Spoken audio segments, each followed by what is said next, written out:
एका बाजूला हिरो, दुसऱ्या बाजूला विलन, अशीच काहीशी कहाणी आहे ललित मोदींची. चला तर मग अशा एका व्यक्तीच्या गोष्टीत जाऊया, ज्याला एक दूरदृष्टी असलेला निर्माता आणि घोटाळ्याचा फरारी शिल्पकार या दोन्ही रूपात पाहिलं जातं. हेच तर सगळ्यात मोठं कोड आहे, नाही का? म्हणजे ज्या माणसाने IPL सारखी जगातली सगळ्यात श्रीमंत क्रिकेट लीग बनवली, तोच माणूस आज BCCI मधनं आयुष्यभरासाठी बॅन झालेला आहे. असं झालं तरी कसं? तर हे सगळं प्रकरण नेमकं काय आहे ते टप्प्याटप्प्याने समजून घेऊया.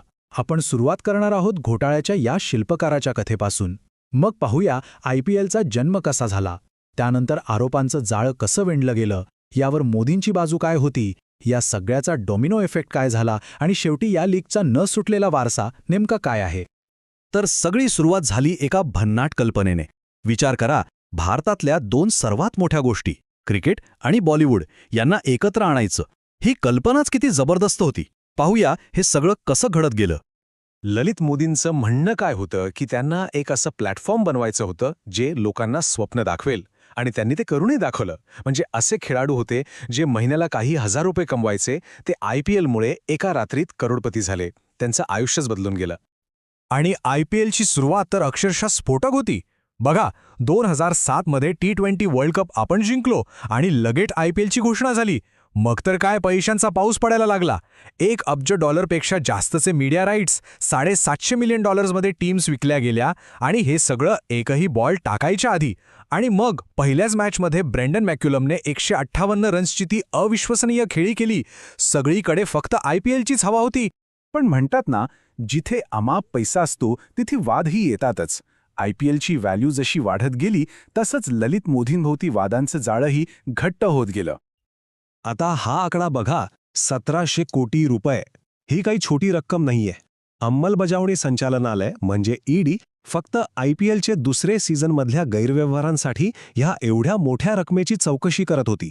विचार करा, प्रकरण किती मोठं असेल.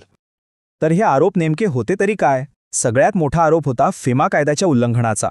म्हणजे RBIची परवानगी न घेता IPL 2009 साठी सगळे पैसे दक्षिण आफ्रिकेला पाठवले. मग बोली लावताना आपल्या मर्जीतल्या लोकांना फायदा करून दिल्याचा आरोप, संशयास्पद कॉन्ट्रॅक्ट्स, जवळच्या लोकांना जाहिराती देणं, आणि हे सगळे निर्णय IPL गव्हर्निंग काउन्सिलला विचारात न घेता एकट्यानेच घेतले असाही आरोप होता.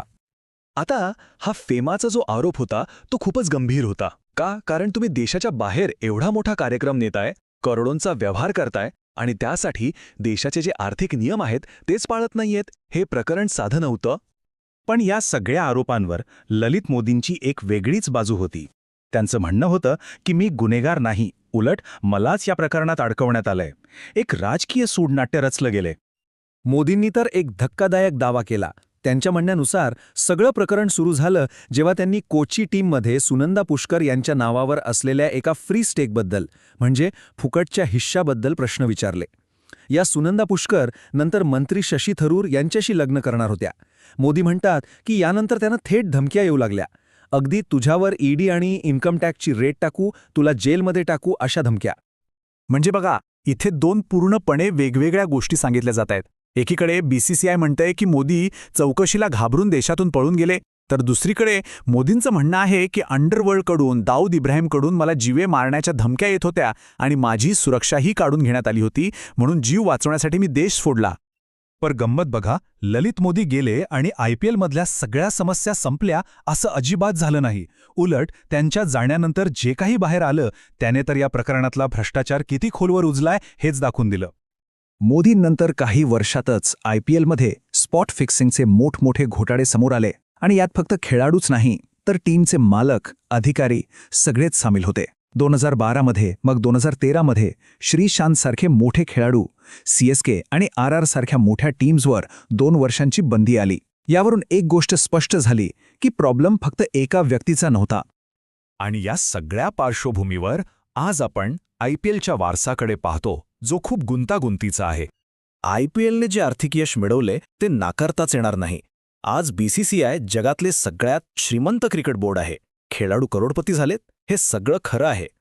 पण या प्रचंड यशावर एक डाग कायमचा लागलेला आहे. तो म्हणजे याच्या वादग्रस्त सुरुवातीचा. आणि त्यामुळेच एक प्रश्न नेहमी विचारला जातो. IPL हे एक क्रांतिकारी यश आहे की मग घोटाळ्यांच्या पायावर उभारलेले एक सोन्याचं साम्राज्य? याचं उत्तर कदाचित कधीच मिळणार नाही.